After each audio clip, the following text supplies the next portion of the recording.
From the creators who brought you RuPaul's Drag Race and Million Dollar Listing, this is World of Wonders Wow Report. Things that make us go wow. Hello, everyone, and welcome to this week's edition of the Wow Report, our 350th edition. What? Wait a minute. Now, I was just wondering the other day if we've gotten past 200 yet. You're telling me we're 350? That's right, but it must be like 6 or 7 years in. That's like something like 3,500 things of the week that have made us go, wow. James, it's the year's 2023. I'm still in 2016, so Me too. I'm co-founder of the Wow Report, Fenton Bailey, joined by our Chief Creative Officer, Tom Campbell. Hello, hello, hello. And editor of the Wow Report, of course, James St. James. You can watch the Wow Report for Radio Andy on our YouTube channel, Wow Presents, and get the added bonus of visual extravaganza from the three of us. And you'll also get some extra content that was cut out for time, sensibilities, taste, what have you. All right, so yesterday was 420. So I hope everybody's not too baked or post-baked. And let's start at number 10. Tom. Number 10. I just last night saw this movie. I went to sleep, I woke up, and I'm talking to you. So I'm going to be processing it real time with you guys. And I'm very split about it. It's the movie Air, directed by Ben Affleck, about the Michael Jordan Air Nike. Okay, yes. The first Amazon movie since pandemic to get an actual theatrical release.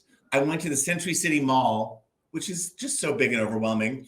Wait a minute. Hold on. I just have to clear something up here. Yeah. You don't go to the movie theater. I very rarely hear you going to movie. You went to the movie theater and sought out a movie about Michael Jordan's shoes. I had two friends.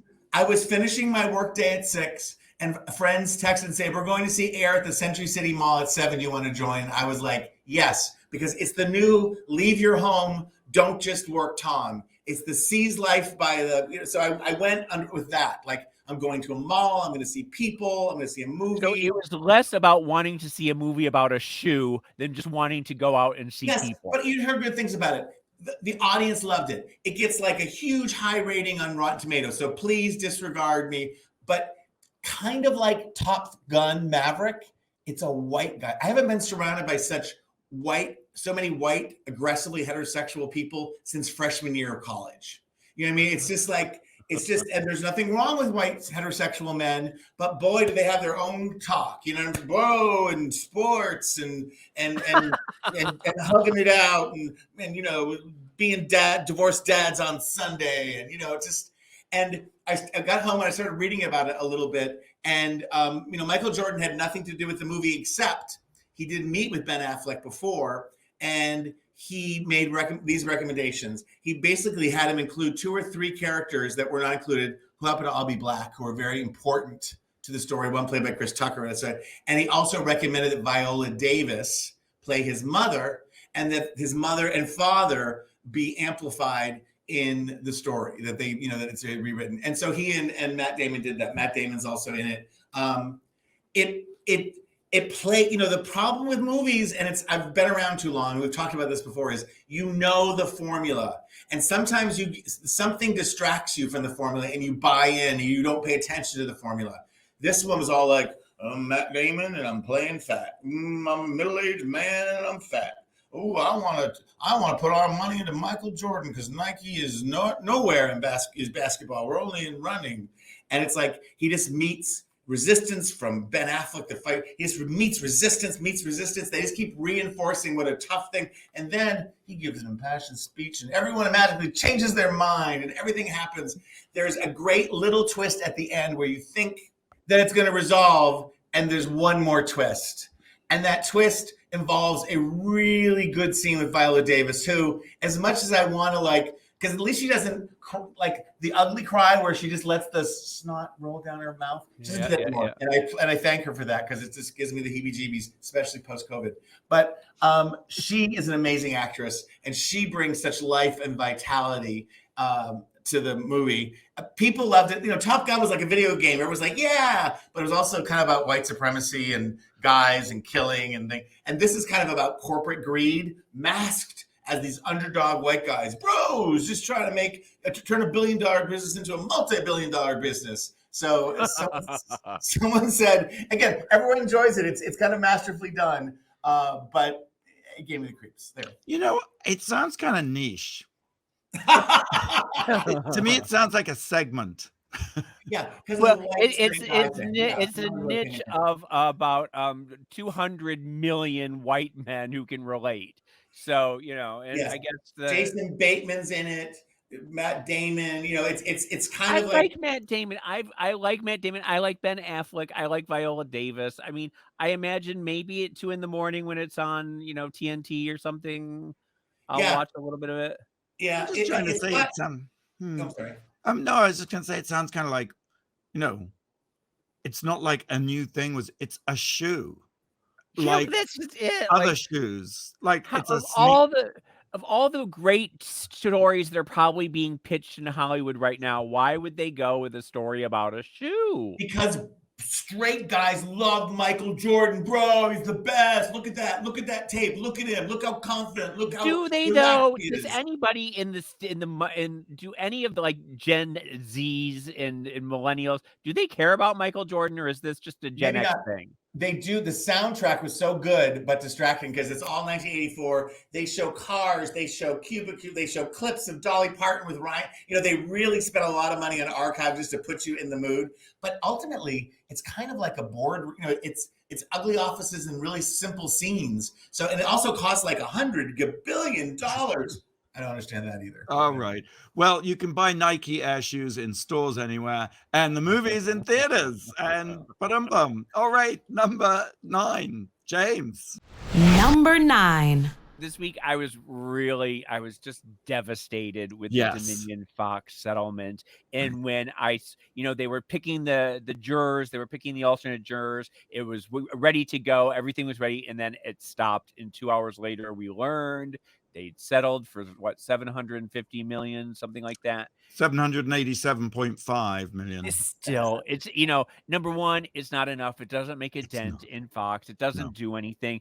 They don't have to admit culpability. They don't have to admit anything, any wrongdoing on the air. I was watching Fox News all day long. I took the hit and did it. They didn't mention it once, you know, and it's not so much that.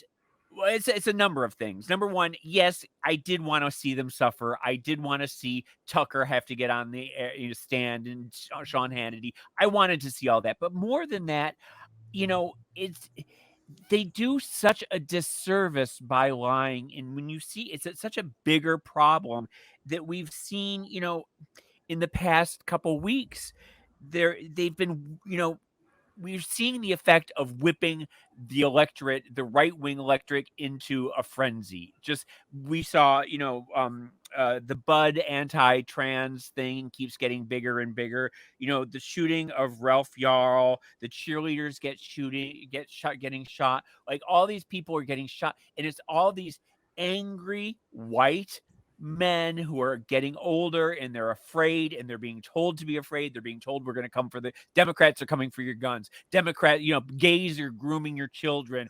The transsexuals are trying to take away the straight people's rights. Like they're just telling all these lies, and for them not to be caught on it and to not to have to admit it, it just perpetuates this problem, and this anger keeps getting worse and worse on both sides, but mostly on the right. I 100% agree. I'm pitching a show, Fenton. Is there something we can do, like recreating the trial or hypothesizing the trial? Oh, I love that. The trial that never happened. That would be so good. I mean, because we do. Yes, Tom, carry on. Go for it. No, because everything's public record now, right? Mm-hmm.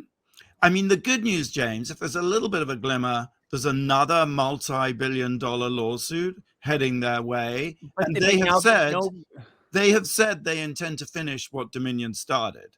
So if But don't that you makes, think that they're going to try and settle again, and it's just going to be settle after settle after I settle? pray not. I hope they And go all the way through with it. But I saw Jake Tapper talking to the head of Dominion, and he asked him point blank, "Why did you not go far enough in the settlement and have them include an apology, an on-air Yes. apology?" And the guy, first of all, he just doesn't answer. People just don't answer Right. questions anymore.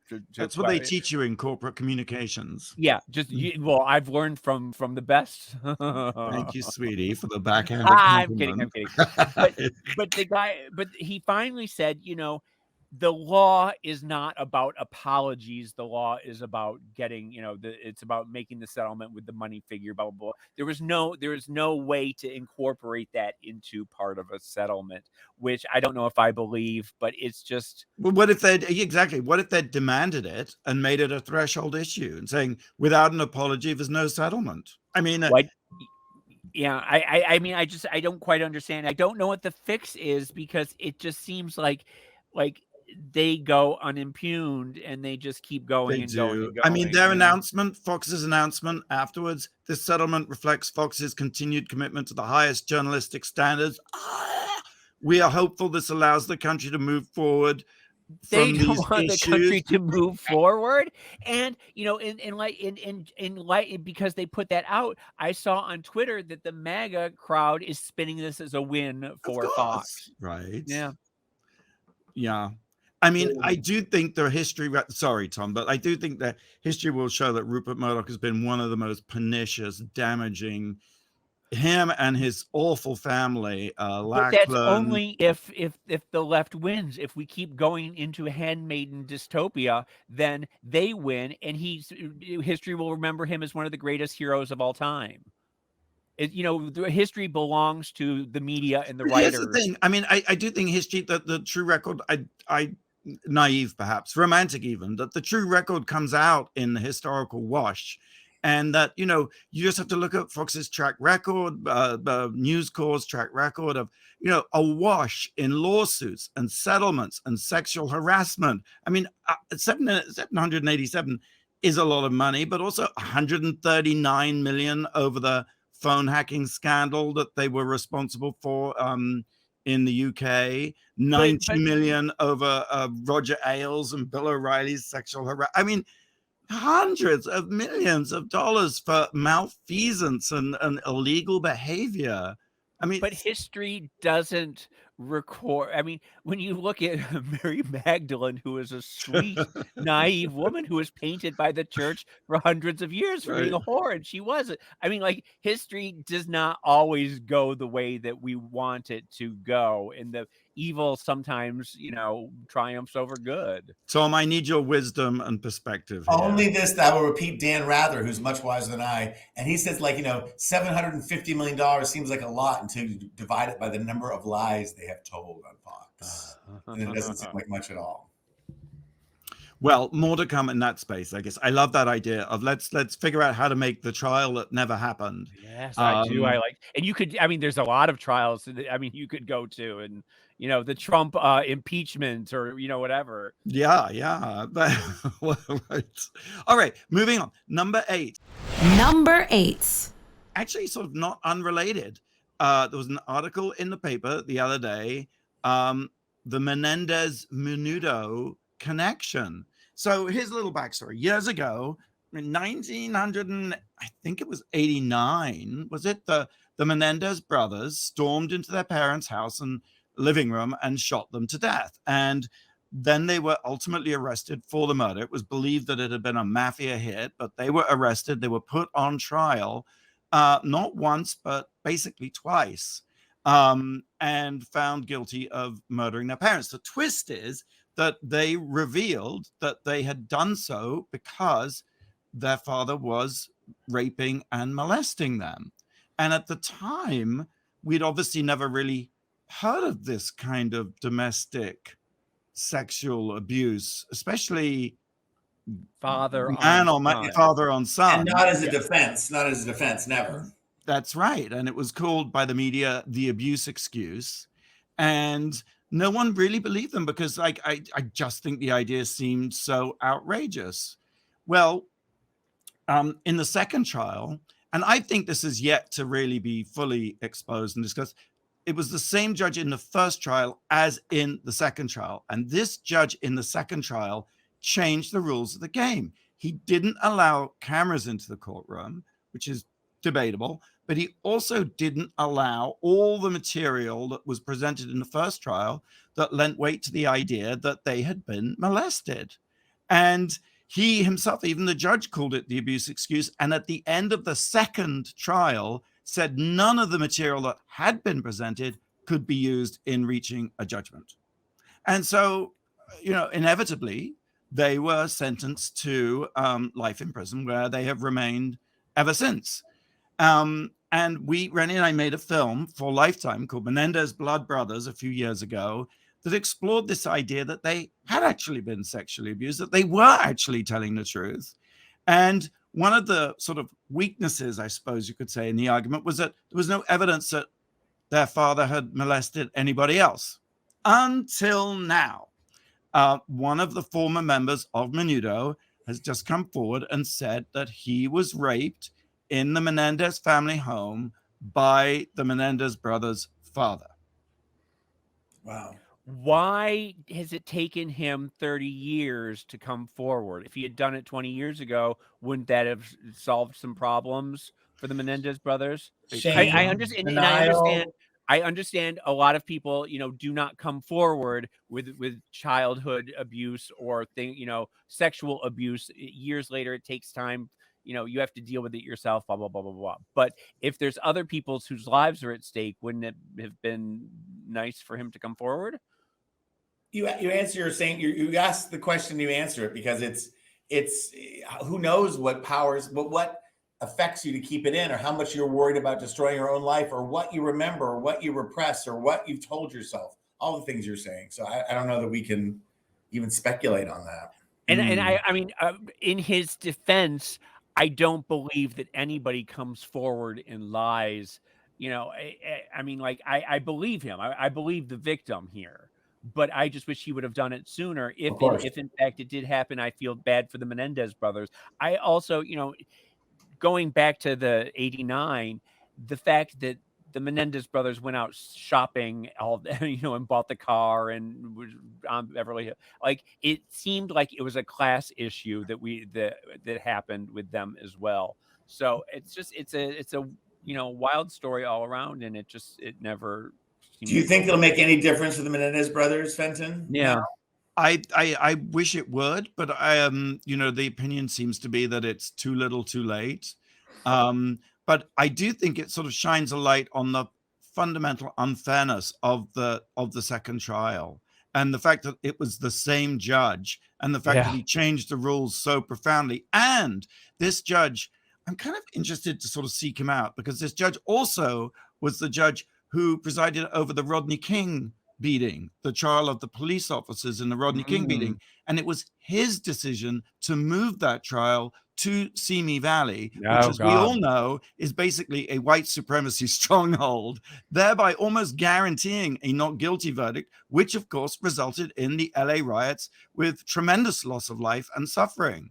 He also, I mean, you start to read it, and then this judge also presided over the McMartin case, the high school, the nursery school abuse, which of course was a big heap of nothing, but in the process of being the most expensive trial California has ever seen, also destroyed the lives of countless people, wrecked countless families, and it was just a whole heap of nothing. And set a precedent, a dangerous precedent that continues on to this day with people pointing to that, saying, well, they lied, so we don't have to listen to any other. There's your second limited doc series. Let's keep going. I know we're going 2 for 2.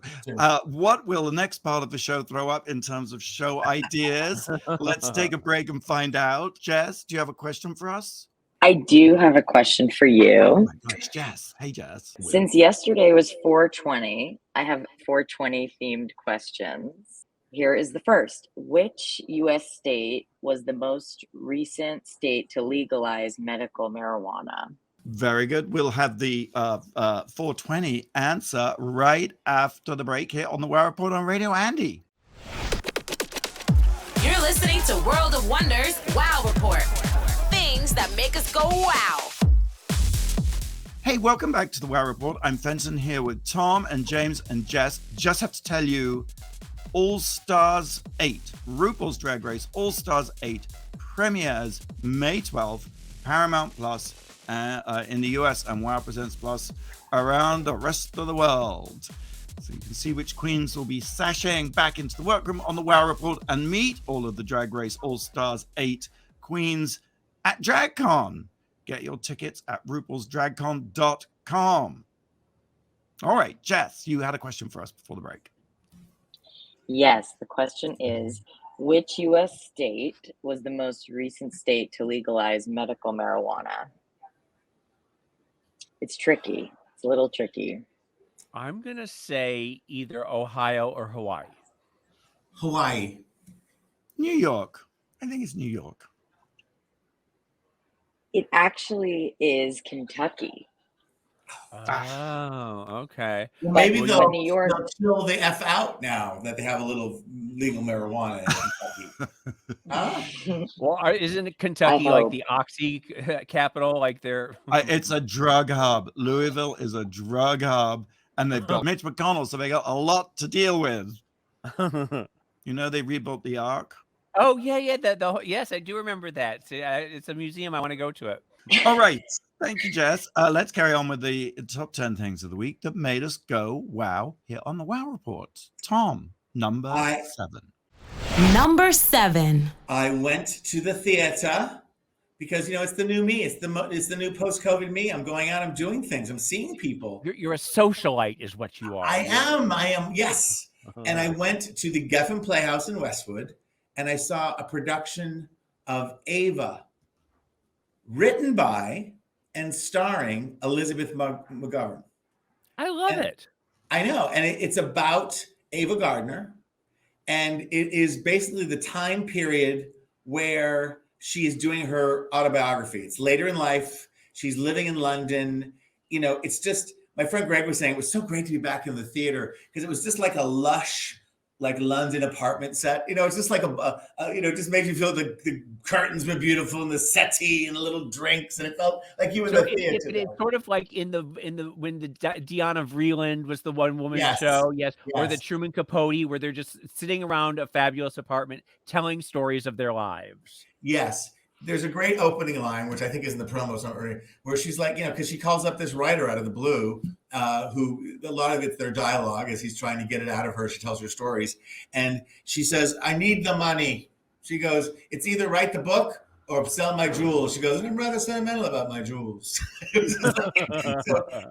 At first, Elizabeth McGovern is not the first person I think of to look like Ava Gardner because it's Ava Gardner later in her life, and she's a great actress. It's just fun. It's juicy. It's saucy. An actor whose name I forget plays the book author, trying to get stuff out of her. But also he breaks into all the different characters in her life. So when she remembers things, they go into little scenes from her past. And of course, she was married to Mickey Rooney.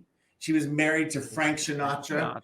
She was married to Artie Shaw, as was Lana Turner. Because I always get Lana Turner and Ava Gardner kind of confused because they're from the same time. But, Lana Turner's the blonde bombshell and Ava Gardner was the dark-haired bombshell. Literally, no. I mean, Lana Turner was a beautiful woman, but Ava Gardner had one of the great faces of the 20th century. I mean, one of the most beautiful women of all time. Yes. And there were so many scandals in her life, that when you think did they address like when she got the role over Alina Horn in Showboat and what a scandal that was. And well, here's, I'm not going to spoil the ending for you. And here's why. There was a power outage halfway through the 90-minute performance. No.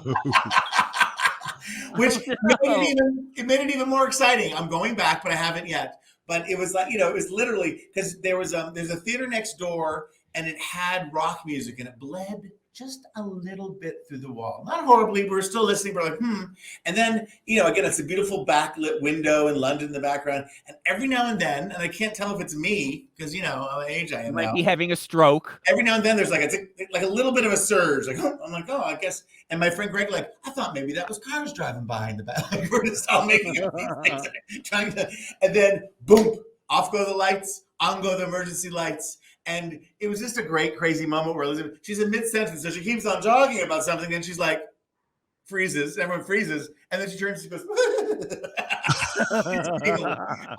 and the stage manager comes out and said, we're looking into it, oh my God. And then they announced, and it was true, that the whole block was down. A day later, the whole block in West Hollywood was down. I don't want to, again, I'm turning into a cranky Fox viewer, but the infrastructure in the city, people, the infrastructure. I've been talking about it forever. James has been sitting in the dark for the last 6 months. It's true. But the thing is, Elizabeth McGovern, when you think of Ragtime, how fabulous she was in Ragtime with, when she was Evelyn Nesbit, and Ordinary People and Downton Abbey. I mean, she's a great actress. Does she embody Ava? She does. Like I said, there's a poster, full disclosure, there's a poster of her like in the lobby, like in a sheet. And she's kind of skinny and it looks like a sad time, like too thin, scary skinny.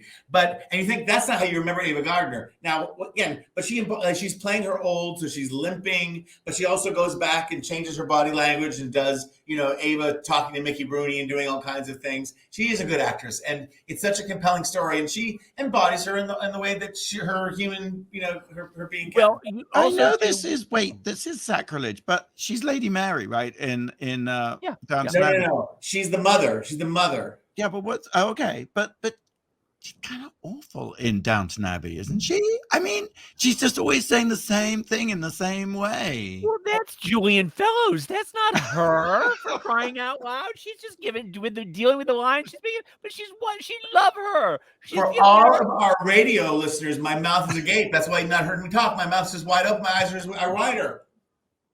All right, I take it back. I found it to be incredible. I would not believe anyone else was Lady Croydon. Lady Croydon, there you go. Thank you. People used to say, listen, dumb example, but when I worked at ABC Daytime, we had someone come in from outside who was not familiar with soap operas. I had watched All My Children my entire life. And they were like, the problem with Susan Lucci is she doesn't have the acting chops to carry a blah, blah, blah. I'm like, excuse me. I said, I have watched Susan Lucci play Erica Kane my entire life, and there is not one false breath. There's not one false look. When she confronts a bear in the field, I believe her. She is dangling from a helicopter in a wedding gown. Yes, when she's in a coma and has lipstick on. Who has taken over her life. Yes, when she's in a coma with her lipstick on, I believe it. I believe it. Yes. Yes. I consider myself schooled. I take it back. All right. But it's still playing. Go see Ava at the Geffen Playhouse and hope that the lights stay on. Maybe. Are you going to go see the rest? Are you going to see the second half? I am going to come back and watch the rest. Awesome. All right. Very good. Moving on. Number 6, James. Number 6. Well, we have to talk about Succession because we didn't talk about it last week, and that was my fault. It was, the episode where, spoiler alert, it's been 2 weeks now, where Logan Roy dies, and it was a triggering episode for me. My father had passed away recently, and the reactions were just so spot on. It was a magnificent hour of television. It was Emmys all around. I mean, it was very good. But this week we are back to the scheming kids. We're back to the shenanigans with the disgusting brothers. We're back to looking at the outfits of the obscenely rich. And there were so many moments in this episode that I just want to quickly go through and laugh at. When Marcia, the return of Marcia, and she's wearing that fabulous fascinator with the veil. And Shiv just says, death becomes her. Because she's the weeping widow. And then Willa trotting in her little mini dress, so inappropriate with the choker.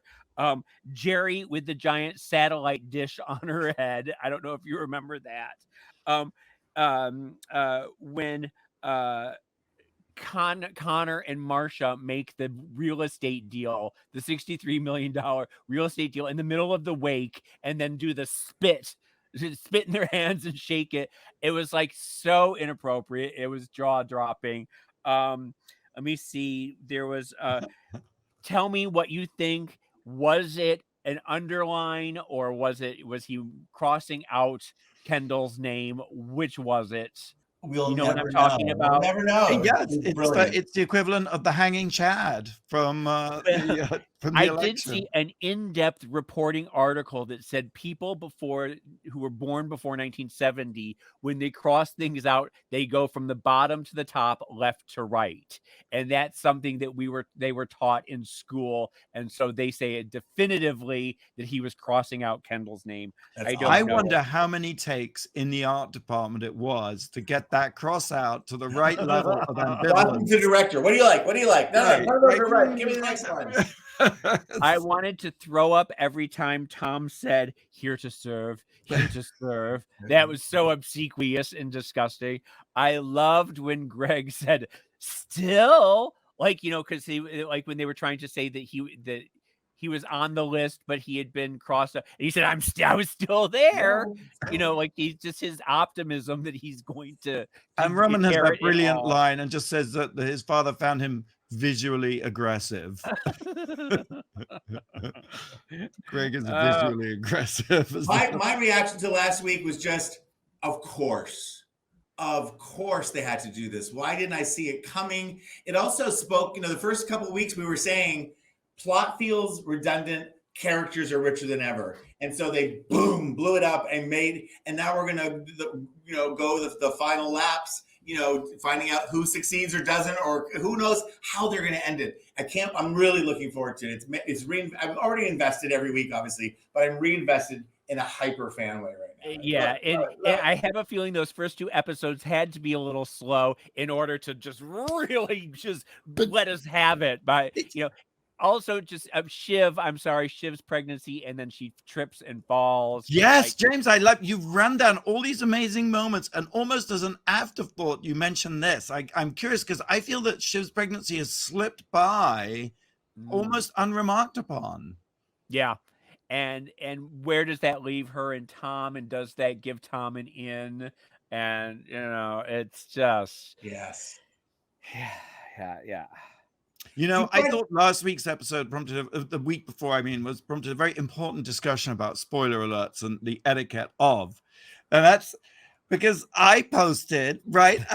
Okay, I'm not going to win this argument, I can see. But it was the LA Times published an obituary of Logan Roy. And I felt, given that they had done that, it was legitimate to... And it was 7 p.m. on the West Coast, and most people don't watch the show until 9. And you are posting the biggest twist of the 21st century. I don't buy that at all. I am very pro, giving it away. I think that if you can't get to your DVR in the 24 hours, you deserve it. Stay off social media, damn it. If you don't want any spoilers, if you are against spoilers, just stay off. So don't come to me. I'm going to be spoiling 24 everything. hours. This was 1 minute after the episode aired for the first time. But wait, Fendi, if you have to pause and go to the bathroom. It is called Succession. And in the first episode of the first season, he almost dies. The series is called Succession. He's got to die sooner or later. It's not your job to let the world know. It is not my job to wait for you to get to watch the damn show. I get to talk about it whenever I want. All right, we're talking etiquette here because I agree that once you're online, all bets are off. I agree with you. But I don't want to be the one who at 1 minute after the episode airs for the first time on the East Coast posts an obituary of a person. If LA Times hadn't published the obituary, I wouldn't have. But I just thought it was so meta. It was like meta on meta. It's like viral. You wanted the social clout to be the first person. I got clout. I was hammered. I was like, But Benton, I do want to say there was a very special moment, a scene that was written just with you in mind, and it was when Carrie came in and was thrown out on her ass. And Marcia said that great line about she can take the Uber to her little apartment and live her little life. And she's like just sobbing on the floor and creates that great scene. She just creates a scene. I thought of you actually, James, because she spills the bag and it's all these pills. And I'm like, what's the story there? Wait a minute. A bunch of powder and pills falls out of a purse and you think of me? How dare you? It was the capacious bag, honey, not what was in it. And that was James in 1992, not the James of 2023. It was the bag, sweetie. Okay. Maybe we should move on. Please, yes, I'm sorry. We'll talk about Succession probably for the rest of all time. Certainly till the end of this season. All right. Number 5. Actually, James, inspired by you, I came across this item, and I thought, that seems interesting. So last week you talked about Pretty Baby and just the sort of whole toxicity of being in Hollywood and being very young. And I saw this article about Molly Ringwald. Molly Ringwald she's really very brilliant. You know, she wrote a piece for the New Yorker exploring her ambiguous feelings about the John Hughes films and how they sort of aged in terms of, you know, issues of homophobia and what have you. But she has also translated from French a biography of Maria Schneider. Maria Schneider was the very young woman in Last Tango in Paris, which is a very, you know, Bertolucci's film from the 70s, a milestone film, an extremely controversial film at the time.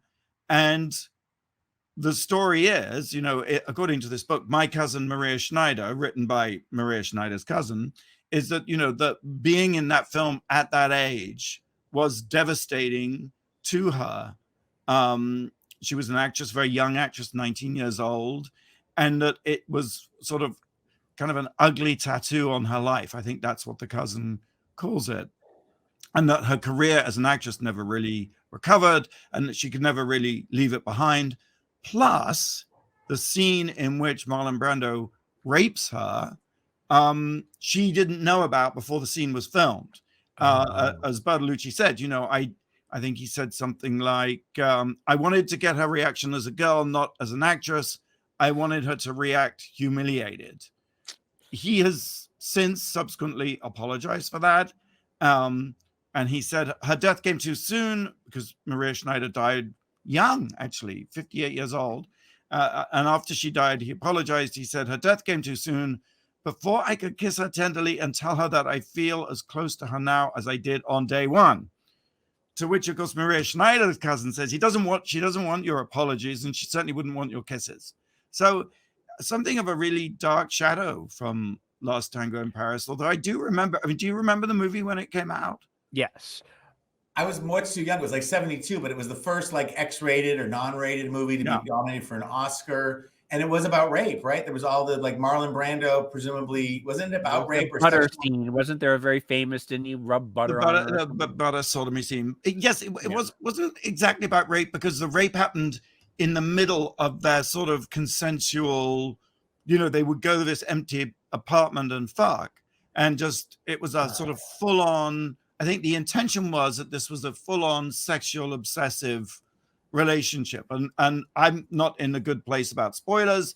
There's a twist at the end that makes you question the whole consensuality nature of the sexual obsession. There was a documentary that Fenton Rain did called Inside Deep Throat, which spoke about this very period in the 70s, and I'm learning it from you, Fenton, where independent film and what became pornography were kind of the same thing. Just, you know, sex and sexuality and sexual revolution, how much of that is included on the screen and how much of that is, you know, and they kind of broke off into these separate lanes where movies were a little more, you know, tame and pornography, you know, and the VCR and all that. But can you imagine, and I know this is different, but it's related. Can you imagine a time when there'd be sites where we could see porn 24/7? of every variety. Like it's sexuality. It's how do you express it? How do you sublimate it? How do you make art out of it? And I'm not saying the choices made in the past were right. Definitely not right for now. But we were living in a time where people were figuring that out. That's the crux of it right there too, is that during the beginning of the sexual revolution in the 60s and the 70s, that so many new things were being brought to the forefront that there wasn't quite maybe time to think and process, is this the right thing or the wrong thing? It was just a new thing. And so this new idea of sex in movies there was no we're hurting anybody. I don't think that they were, and it was still in the movie business was and is still better, but still white and male point of view. You know what I'm saying? So that skews the whole thing right there. Like what's someone's fantasy from that point of view versus from another point of view. Exactly. It's fascinating. It's I don't think people, I don't know, and this is a generalization, people are different, have different motivations, but I don't think the general mood was to exploit people. It was but even though they very well did. They very well did. You know what I'm saying? In hindsight. And it's interesting that the perspective of the biography of Maria Schneider, written by her niece, is very much like, that she never wanted to be seen as a victim, and that almost what traumatized her wasn't so much what happened in the making of the film, so much as the way she was condemned and judged and treated afterwards, and the fact that no one would let her sort of move on from that, and always brought it back to that.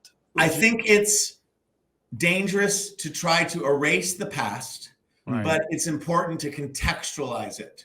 To even say, look at this isn't good. Blackface, not good, but it existed, and here's why. There's a documentary on Turner Classic Movies hosted by the host who happens to be Black, saying that, like, you can't just say it didn't happen. It happened, and it has roots and problems. And it's not apologizing for it. It's not making it okay. It's just putting it in historical context. So maybe it'll never happen again. It's. I remember having a conversation with you, Tom, on this show about when they started putting the things in front of Gone with the Wind. That can't you decide on your own, or do you need to be told that this stuff is wrong? Or can art just exist? I think right and wrong is up to me. It's contextualizing it, explain where culture was, where Black people were in society, how they were depicted historically. I think it's fascinating to me. We all want knee jerk, and I'm trying. We're all guilty of it, to not have that knee jerk. Your idea makes me hate you. Your idea makes me love. It's more complicated than that. Blah blah blah.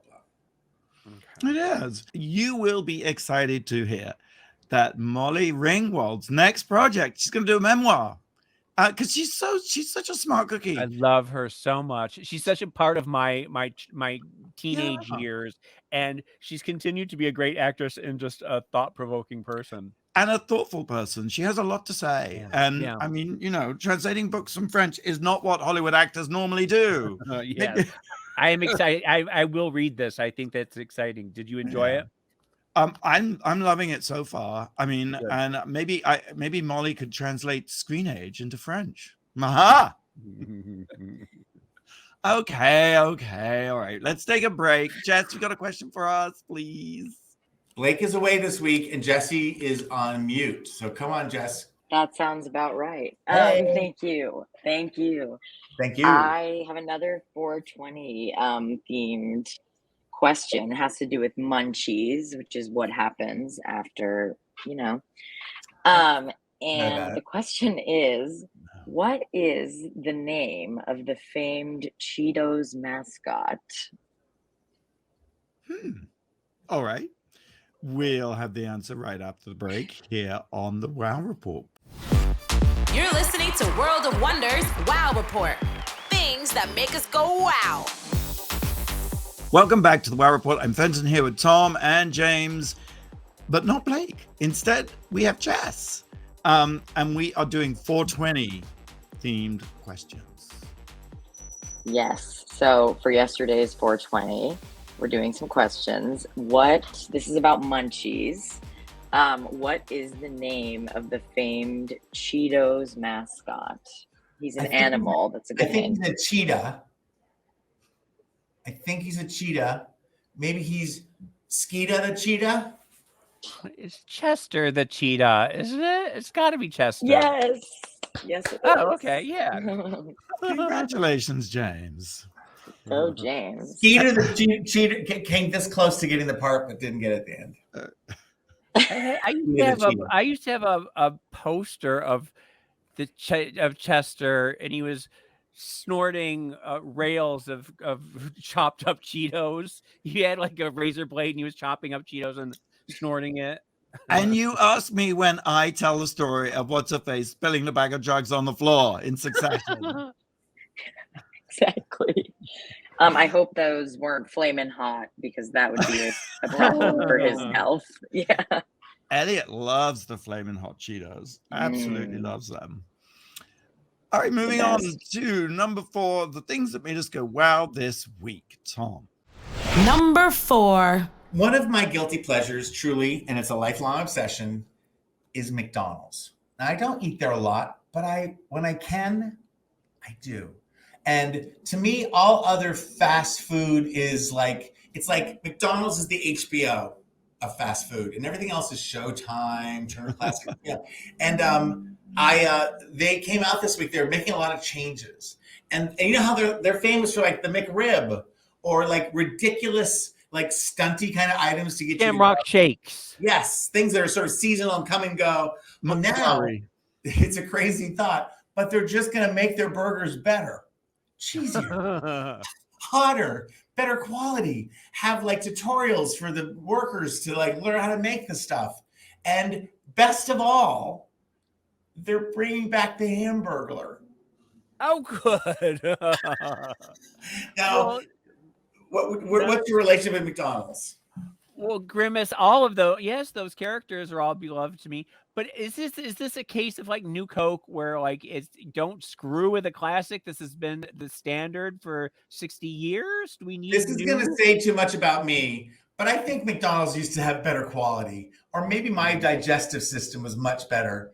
No, you know what it was, honestly, because Burger King has the same problem where after they remove trans fats, the French fries have never been the same as they were in the 1970s and 80s. No, but we used to love like McDonald's was like the most. I'm from poor white trash, and the idea that the school trip that you'd stop at McDonald's at the end of the game, you'd stop at McDonald's at the end of the math meet, you'd stop at McDonald's. You get the prettiest girls in school would work at McDonald's, and you go and see them on Saturday night. It's just like it was everything, and so I used to eat them and feel good about it. And now it's like when I eat it, I can feel it going through my body like one globular of What are those bergs? What are those bergs in the sewer that are full of like? The fat burgers, yes. Fat burgers, yes. What I agree with you, because to me, Pop-Tarts are the same thing. Or Captain Crunch with Crunch Berries. It takes me back to Saturday morning, watching cartoons, like being in a safe space is what it is. Can I tell you the pride that my family had, that we had all of the Hamburglar McDonaldland people on glasses. You could get glasses with all, and we had all of them. We had the classic ones that are just standing, and then the second set where they were all kind of in motion. We just thought we were the Rockefellers. We were the most important people on the block. My little McDonald's story is when they came to England in 1976, it was such an epic experience to go to McDonald's. It wasn't fast food. It was like high, fine dining. And I really loved their coffees until recently, the coffee they would do at McCafe. But I started to notice my feet started tingling after I drank one. And I think I was like, because I think they're very, very sweet. I mean, they have this gorgeous coffee taste that is just obviously you were get diabetes. I think I would if I continued. Yes. So I may be bringing in. We may be doing a McDonald's tasting in a future episode, just to see how things have really ratcheted up. Okay. Love a McFlurry. All right. Number 3, James. Number 3. This week has been the first week of Kelly and Mark live on ABC Mornings, and it's interesting because there's been a weird backlash online where people are saying it's terrible, cancel it, it's horrible, they have no chemistry together. But it's weird because I watched it. I've watched it every day this week. I love it. I think Mark Consuelo is adorable. I think he is just the cutest thing on the planet. That is a fact. That is a fact. I think he's better than Ryan. I think he's better than Ryan. Accidentally catch, and I thought, oh, who's this new guy? It's kind of good. Yeah, and Kelly can talk to anybody about anything at any time. She is a pro. She's like my stepmother. I had a stepmother who could just talk a blue streak to anybody, and that is Kelly's superpower. I think the two of them together, he's been a guest host 100,000 times on the show, and he's just fantastic. Can I tell you the true hero of the morning of live is Gelman? Oh, Gelman. Well, yeah, Gelman. Yeah, keep going. No, just because years ago I met with him when Kathy Lee and Regis were on, when I worked at David's, and he was like, you know what? And Kathy Lee was thinking about leaving. He goes, if you replace Kathy Lee with a younger woman, Regis has got 20 years left in him. He was right. And then, he brought in, and then the idea of bringing in Mark, and that first episode where everyone's watching, they played so many clips of Kelly and Mark on the show for like 26 years, when they're in soap operas, when he guested, when they did bits. And it just made you feel like he's been there forever, and we realize how much we love him. Yeah, exactly. I am looking forward to this giving the show 20 more seasons. I think they're fantastic together. I love them together. So, yes. Good luck to them both, right? Yes. Onwards, yes. Number two. Had a little adventure. I went somewhere this week. Screen Age, my book about how television changed our reality from the Eyes of Tammy Faye to RuPaul's Drag Race, is out now. And so as a result, I am offering myself to anyone and everyone, including going to the University of California in Santa Barbara. Fun. Constance Penley has taught a porn studies class there. I love that name, Constance Penley. You can't make that up. She is so fabulous. And she's been kind enough to have me before. And I was like, hey, Constance, I got this book. Can I come talk to your students? And she's like, yes, come on over. Because there's a chapter in Screen Age all about pornography and Inside Deep Throat. And she shows pornography, The Secret History of Civilization, which is a series we made for Channel 4. Yes. She shows it to her students. So she said, come on over. And I was amazed, really. I mean, it was just so nice that in the time we're in, where it is so polarized and where there's this sort of backlash against so many things, including, I suppose, frank discussions of sex and sexuality, that this course has been going on. It's an elective course, so no one is obliged to take it. But in the room, it was just refreshing to be in a room where people were prepared to talk about pornography as a critical part of media, as opposed to just some sort of moral threat.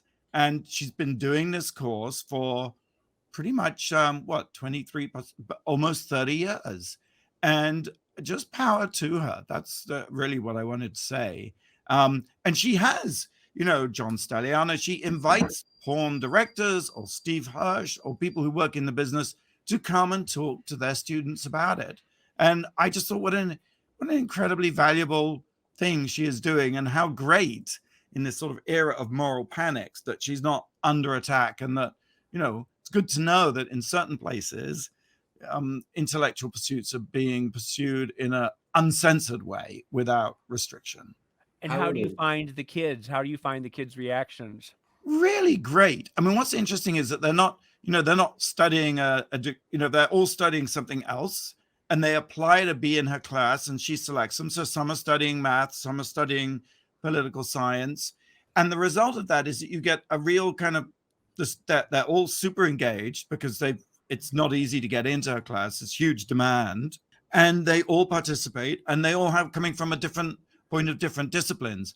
But oh my gosh, so welcome just to be removed from the drumbeat of the victim dialogue and the sort of the automatic arguments that don't really get sufficient intellectual rigor, that aren't put through enough rigorous analysis to say, hang on a second, what's really going on here? interestingly, Sheila at HBO bought The Secret History of Civilization, had us re-edit it, and then said, I can't show this, and put it in the bin. But in the course of doing that, she saw in our series Constance Penley, called up Constance Penley and offered her a huge deal to make a series called Porn 101 with Professor Constance Penley, which they proceeded to film. And Constance was telling me this, I had no idea.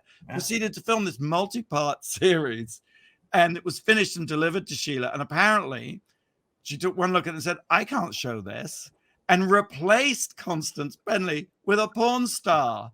So Professor Constance Penley giving these lectures about the history of pornography was replaced by a porn star. I mean, it's just like classic sort of things that go weird in TV story. It was like Constance Penley was like almost like seeing herself being lip sunk by a like Martha Wash. She was the Martha Wash of porn. The Martha Wash of porn.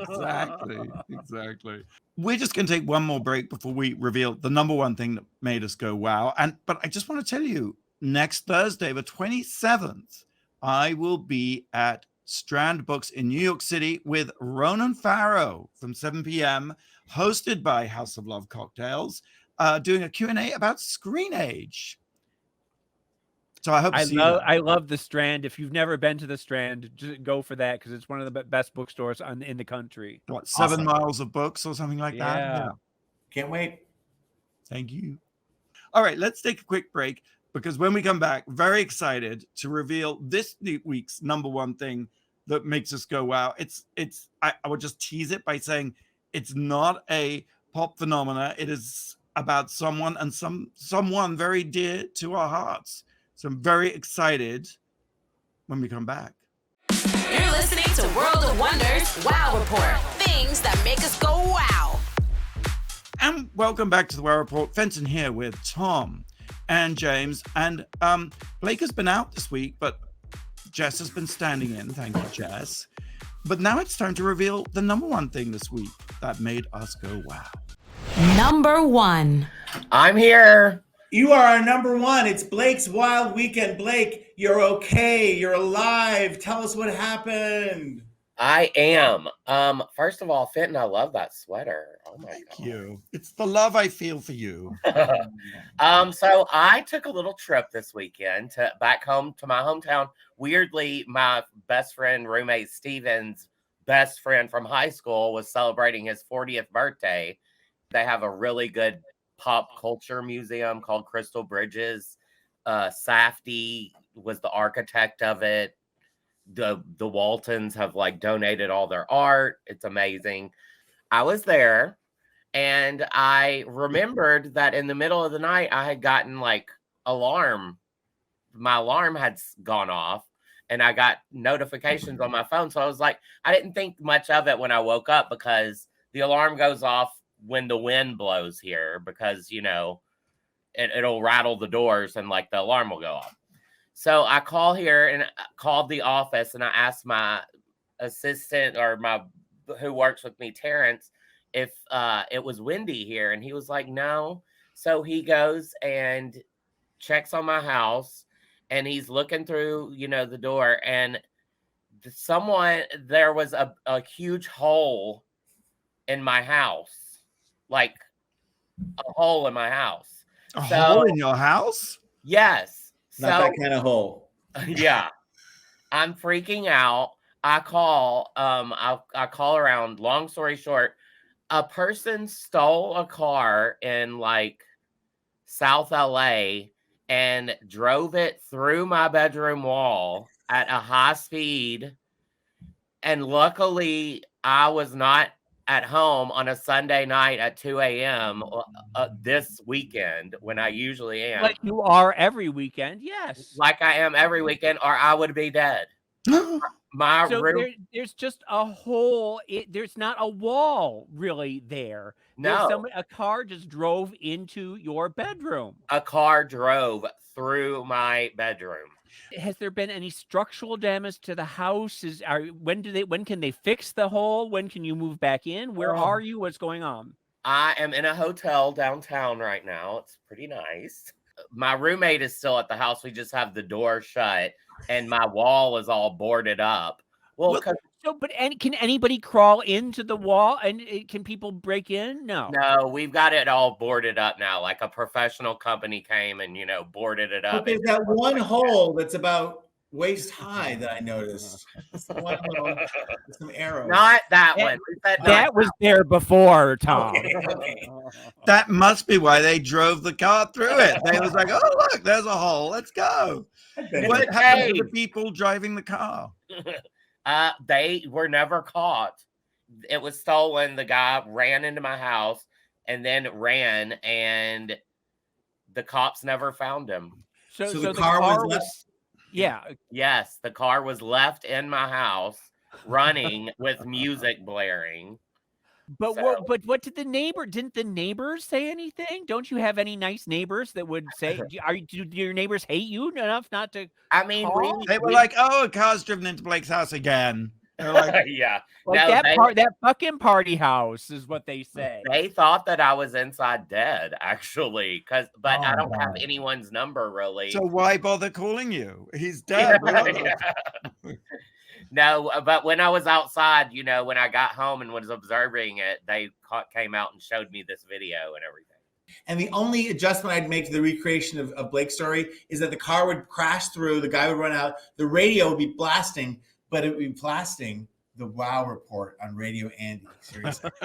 That is enough to make you run off the road anytime, whether your vehicle is stolen or Road not. rage, yes. Giving road rage for 350 episodes. Thanks for tuning into the Wow Report on Radio Andy. And thank God Blake's okay. Thank God Blake's with us. That's you. scary. It's a scary story. It was Yes, it scary. is. Thank you, Blake, for being here. Thank you, Tom, for being here too. Thank you, James. And thank you, Jess.